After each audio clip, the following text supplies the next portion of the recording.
गोदावरी नदी के किनारे बसा शहर नांदेड़ हजूर साहिब सचखंड गुरुद्वारे के लिए विश्व भर में प्रसिद्ध है। यहाँ हर साल दुनिया भर से लाखों श्रद्धालु आते हैं और मत्था टेककर स्वयं को धन्य समझते हैं। यहीं पर सन 1708 में सिखों के 10वें तथा अंतिम गुरु गोविंद सिंह जी ने अपने प्रिय घोड़े दिलबाग के साथ अंतिम सांस ली थी। सन 1708 से पहले गुरु गोविंद सिंह जी ने धर्म प्रचार के लिए कुछ वर्षों के लिए यहाँ अपने कुछ अनुयायियों के साथ अपना पड़ाव डाला था। यहीं पर कुछ धार्मिक तथा राजनीतिक कारणों से सरहिंद के नवाब वजीर शाह ने अपने 2 आदमी भेजकर उनकी हत्या करवा दी थी। अपनी मृत्यु को समीप देखकर गुरु गोविंद सिंह जी ने अपने उत्तराधिकारी के रूप में किसी अन्य को गुरु चुनने के बजाय सभी सिखों को आदेश दिया कि मेरे बाद आप सभी पवित्र ग्रंथ को ही गुरु माने, और तभी से पवित्र ग्रंथ को गुरु ग्रंथ साहिब कहा जाता है। गुरु गोविंद सिंह जी के ही शब्दों में, आज्ञा भई अकाल की तभी चलायो पंथ, सब सीखन को हुक्म है गुरु मान्यो ग्रंथ। परिसर में स्थित गुरुद्वारे को सचखंड सत्य का क्षेत्र नाम से जाना जाता है। ये गुरुद्वारा गुरु गोविंद सिंह जी जहाँ ज्योति ज्योत समाये थे उसी स्थान पर ही बनाया गया है। गुरुद्वारे का आंतरिक कक्ष अंगीठा साहिब कहलाता है। ये ठीक उसी स्थान पर बनाया गया है जहाँ गुरु गोविंद सिंह जी का दाह संस्कार किया गया था। तख्त के गर्भगृह में गुरुद्वारा पटना साहिब की तर्ज पर श्री गुरु ग्रंथ साहिब तथा श्री दशम ग्रंथ दोनों स्थापित हैं। गुरुद्वारे का निर्माण पंजाब के महाराजा रणजीत सिंह जी के द्वारा करवाया गया था। गुरु गोविंद सिंह जी की यह अभिलाषा थी कि उनके निर्माण के बाद भी उनके सहयोगियों में से एक श्री संतोख सिंह जी, जो कि उस समय उनके सामुदायिक रसोई घर की देखरेख करते थे, नांदेड़ में ही रहे तथा गुरु का लंगर भोजन को निरंतर चलाए तथा बंद न होने दें।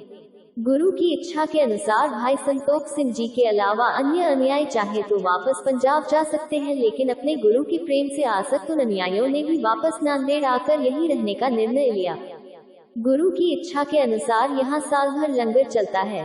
दक्षिण की गंगा कही जाने वाली पावन गोदावरी नदी के किनारे बसा शहर नांदेड़ महाराष्ट्र राज्य के मराठवाड़ा क्षेत्र का औरंगाबाद के बाद सबसे बड़ा शहर है तथा हजूर साहिब सचखंड गुरुद्वारे के लिए विश्व भर में प्रसिद्ध है।